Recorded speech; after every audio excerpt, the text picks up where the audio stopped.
Tshisekedi ou Kabila? Qui peut réellement résoudre la crise congolaise?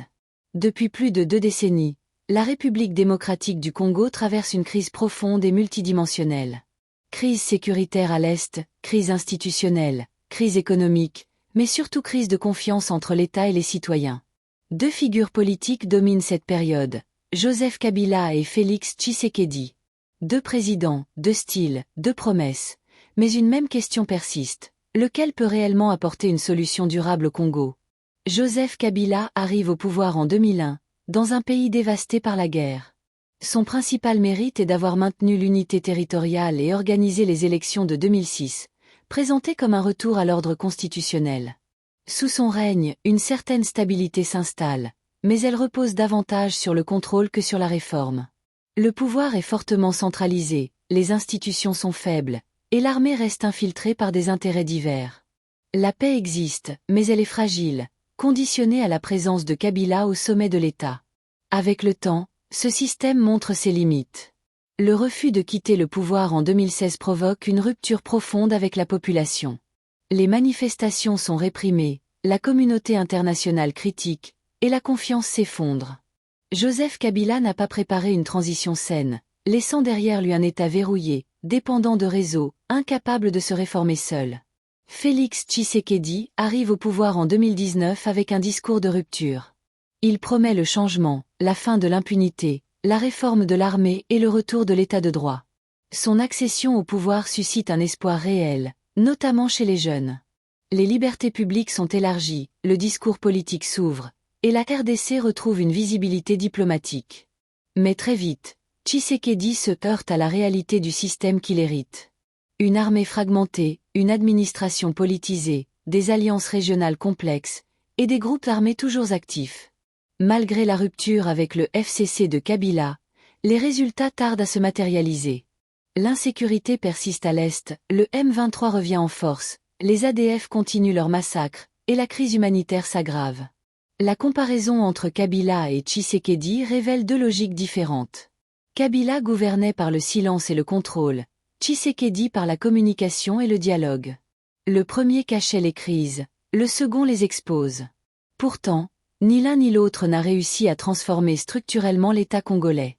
Les institutions restent faibles, la justice dépendante, et l'armée politisée.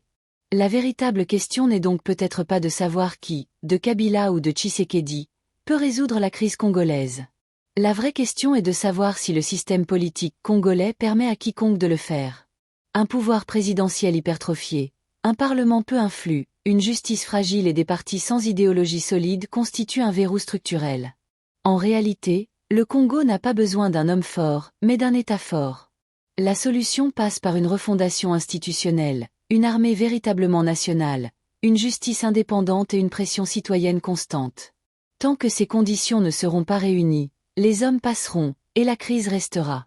Le problème du Congo n'est pas seulement ses dirigeants.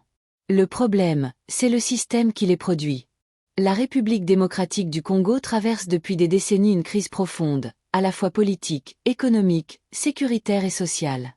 2 figures dominent le débat national, Joseph Kabila, président de 2001 à 2018, et Félix Tshisekedi, élu en 2019 et toujours en fonction.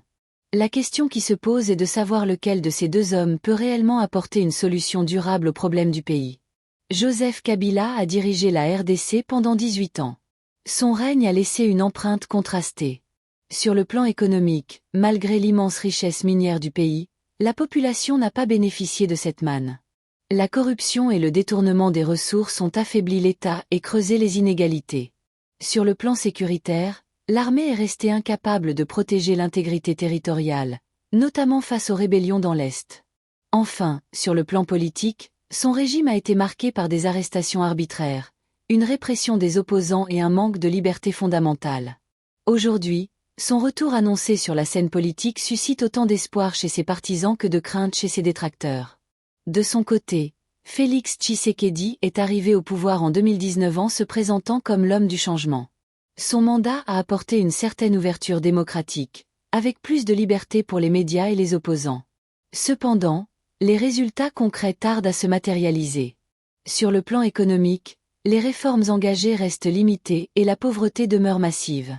Sur le plan sécuritaire, la crise dans l'Est continue de s'aggraver, avec des violences persistantes de la part des groupes armés. Tshisekedi accuse même son prédécesseur d'alimenter cette instabilité. Malgré ses promesses de pacification, la situation reste préoccupante. La comparaison entre les deux hommes montre que chacun a ses forces et ses faiblesses, mais la vérité est que ni l'un ni l'autre ne peut, à lui seul, résoudre la crise congolaise. Les problèmes du pays sont structurels, institutions faibles, corruption généralisée, convoitise internationale sur les minerais, absence d'un projet national inclusif. Ce n'est pas seulement une question de personnes, mais de système. Sans une réforme profonde des institutions et une volonté collective, aucun dirigeant ne pourra transformer durablement la RDC. En conclusion, la République démocratique du Congo n'a pas besoin d'un sauveur solitaire, mais d'une nouvelle génération de leaders, d'une société civile forte et d'une mobilisation citoyenne. Tshisekedi et Kabila sont des acteurs importants de l'histoire politique congolaise, mais la solution dépasse leurs ambitions personnelles. Le véritable avenir du pays dépendra de la capacité des Congolais à tourner la page et à construire ensemble un projet national qui mette enfin les richesses du pays au service de son peuple. Un autre élément central du débat entre Tshisekedi et Kabila concerne leur rapport à la souveraineté nationale. Sous Joseph Kabila, la RDC entretenait des relations ambiguës avec ses voisins, notamment le Rwanda et l'Ouganda. La stratégie consistait souvent à gérer les tensions dans l'ombre, par des accords tacites et des compromis sécuritaires peu transparents. Cette approche a permis d'éviter certaines escalades régionales, mais elle a aussi contribué à l'enracinement de groupes armés et à la perte de contrôle effectif de certaines zones du territoire national. À l'inverse, Félix Tshisekedi a choisi une diplomatie plus frontale. Il internationalise la crise congolaise, multiplie les interventions à l'ONU, à l'Union africaine et auprès des partenaires occidentaux. Cette stratégie redonne une visibilité à la RDC, mais elle comporte aussi des risques. Exposer le pays sans disposer d'un rapport de force militaire solide peut affaiblir la crédibilité de l'État. La question se pose alors, la diplomatie peut-elle compenser l'absence d'une armée réellement réformée? Enfin, l'opinion publique congolaise joue aujourd'hui un rôle inédit. Plus informée, plus critique, plus connectée, elle ne se satisfait plus de slogans.